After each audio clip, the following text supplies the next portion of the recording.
মহাভারতের অন্যতম অঙ্গ হল শ্রীমদ্ভগবদ্ গীতা। কুরুক্ষেত্রের যুদ্ধ শুরু হওয়ার ঠিক আগে অর্জুন নিজের আপনজনদের বিরুদ্ধে যুদ্ধ করবেন না বলে ঠিক করে অস্ত্র নামিয়ে রাখেন।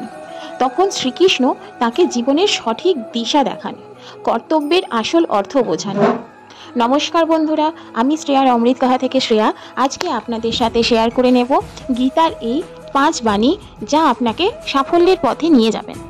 ভগবানের কৃপায় আশা করছি বন্ধুরা সবাই ভালো আছেন। যদি আমার চ্যানেলের নতুন বন্ধু হয়ে থাকেন তাহলে সাবস্ক্রাইব করে আমার পাশে থাকবেন এবং পাশে রাখা বেল আইকনটি প্রেস করতে ভুলবেন না। আর যদি পুরনো বন্ধু হয়ে থাকেন তাহলে পুরো ভিডিওটি দেখার অনুরোধ থাকলেও ভিডিওটি ভালো লাগলে লাইক, কমেন্ট, শেয়ার করে আমার পাশে থাকবেন। তাহলে বন্ধুরা চলুন আসল কথায় আসা যাক। গীতায় জীবনে সাফল্যের পথ দেখিয়েছেন শ্রীকৃষ্ণ। এত হাজার বছর পরেও গীতার বাণী জীবনে সঠিকভাবে মেনে চলতে পারলে জীবনে সুখ ও সাফল্য লাভ করা সম্ভব। কুরুক্ষেত্রে যুদ্ধ শুরু হওয়ার ঠিক আগে অর্জুন নিজের আপনজনদের বিরুদ্ধে যুদ্ধ করবেন না বলে ঠিক করে অস্ত্র নামিয়ে রাখেন। তখন শ্রীকৃষ্ণই তাকে জীবনের সঠিক দিশা দেখান, কর্তব্যের আসল অর্থ বোঝান। এত হাজার বছর পরেও গীতার বাণী আজও আমাদের জীবনে একইভাবে প্রযোজ্য ও উপযোগী। শ্রীমদ্ভগবদ্ গীতায় জীবনের আসল অর্থ ব্যাখ্যা করেছেন শ্রীকৃষ্ণ। গীতার বাণী সঠিকভাবে অনুসরণ করতে পারলে সাফল্যের পথের সন্ধান পাওয়া যায়। সেই কারণে আমাদের প্রত্যেকেরই গীতা পাঠ করা জরুরি। আজ আমরা সেখান থেকে গীতার মূল 5টি বাণী তুলে ধরব। শ্রীকৃষ্ণের এই 5 বাণী জীবনে সাফল্যের সন্ধান দেখায়। যখনই আপনি জীবনে সংকট বা সংশয়ের মুখে পড়বেন তখনই গীতার বাণী আপনাকে আশ্রয় দিতে পারে।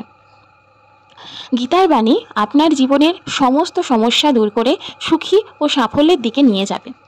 তাহলে বন্ধুরা জেনে নিন গীতার এই 5 বাণীর কথা। জীবনে জন্মের মতো মৃত্যু অবধারিত। গীতায় শ্রীকৃষ্ণ বলেছেন, যার জন্ম হয়েছে তার মৃত্যু হবেই। তাই মৃত্যুর কথা ভেবে আতঙ্কিত হওয়ার কিছু নেই, বা প্রিয়জনের মৃত্যুতে ভেঙে পড়াও ঠিক নয়। কোনো মানুষের সবাইকে সন্দেহের চোখে দেখার একটি প্রবণতা থাকে। কোনো কারণ ছাড়াই এরা সবাইকে সন্দেহ করেন। কিন্তু বন্ধুরা, যারা অন্যকে সন্দেহ করেন তারা জীবনে কখনো খুশি হতে পারেন না। অন্যকে সন্দেহের চোখে দেখলে সম্পর্কের ভালোবাসা ও পারস্পরিক আস্থা নষ্ট হয়ে যায়। তাই গীতায় শ্রীকৃষ্ণ অকারণ সন্দেহ ত্যাগ করার পরামর্শ দিয়েছেন। ঈশ্বর আপনাকে সব সমস্যা থেকে মুক্ত করতে পারেন। সেই কারণে সবসময় নিজের সব কাজে ঈশ্বরকে স্মরণ করুন। গীতায় শ্রীকৃষ্ণ বলেছেন, যে ব্যক্তি ঈশ্বর চিন্তা করে জীবন কাটান তিনি মৃত্যুর পর সরাসরি ঈশ্বরের কাছে পৌঁছে যান। আপনি যদি বুদ্ধিমান হন তাহলে নিজের বুদ্ধি কোনো ভালো কাজে ব্যয় করুন। নিজের বুদ্ধি কখনো কোনো খারাপ কাজে ব্যয় করবেন না। কোনো ষড়যন্ত্র কখনো নিজেকে লিপ্ত করবেন না। স্বার্থহীনভাবে সমাজের ভালোর জন্য কিছু করুন। এর ফলে আপনি সমাজে যেমন মান সম্মান পাবেন তেমনি নিজের মনে প্রসন্নতা অনুভব করবেন। গীতায় শ্রীকৃষ্ণ অর্জুনকে সব রকম আসক্তি থেকে মুক্ত হওয়ারও পরামর্শ দেন। কারোর প্রতি অকারণ মুগ্ধতা কখনোই কাজের কথা নয়।